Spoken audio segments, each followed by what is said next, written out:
Hey, what's up? My name is Beneal with IHP Real Estate. Have you ever looked on Zillow or Realtor.com and you thought to yourself, I would love to get into a house like that, but you're really not for sure where to start? What I want to do today is I want to provide you a couple reasons why you should consider buying a home. So if I'm looking online and I'm really not for sure where to start, how do I start the home buying process? The first step is, of course, you need to make sure that you decide.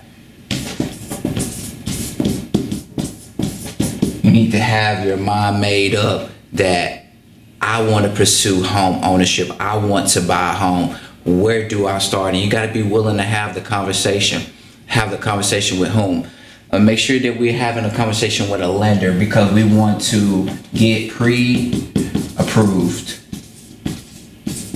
Pre-approved is basically Pre-approved is basically a lender's determination of how much money you're eligible to borrow. So when we find the price range that you could be able to afford, we could be able to respond quickly when we're submitting offers, when we find a house that we like.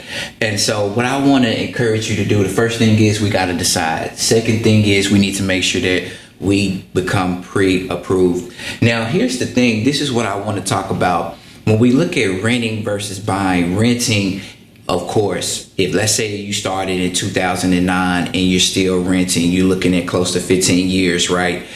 You have a roof over your head. It's great. It's a blessing. But when let's say you took that same timeline and you started your home ownership journey in 2009, you would be one step closer to paying off your home if you have a 30-year fixed rate loan.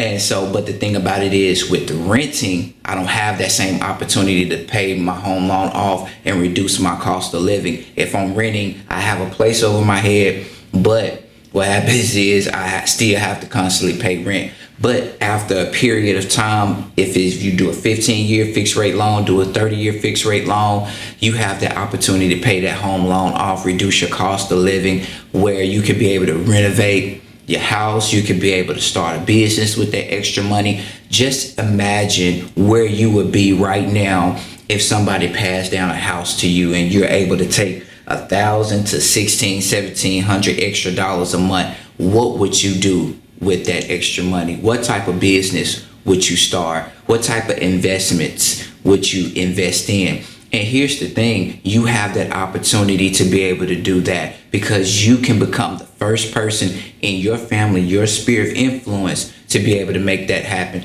I remember when I had graduated college, I am the first grandchild to graduate from college, and it meant so much to me because I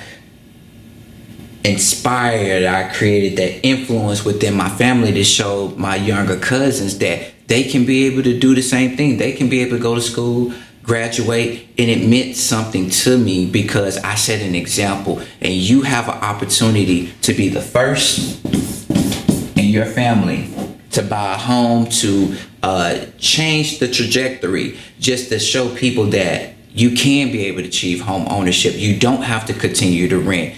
You do have an opportunity to build equity. You do have an opportunity to open up the door for the family that's behind you, to show them that you can achieve home ownership, that you do have something to pass down. You do have an opportunity for generational wealth.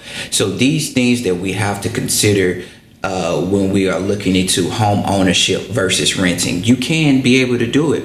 And here's what I love about home ownership. I have a dog, and his name is Simba, and for him to have a backyard to be able to play and he could be loose and enjoy himself is beautiful.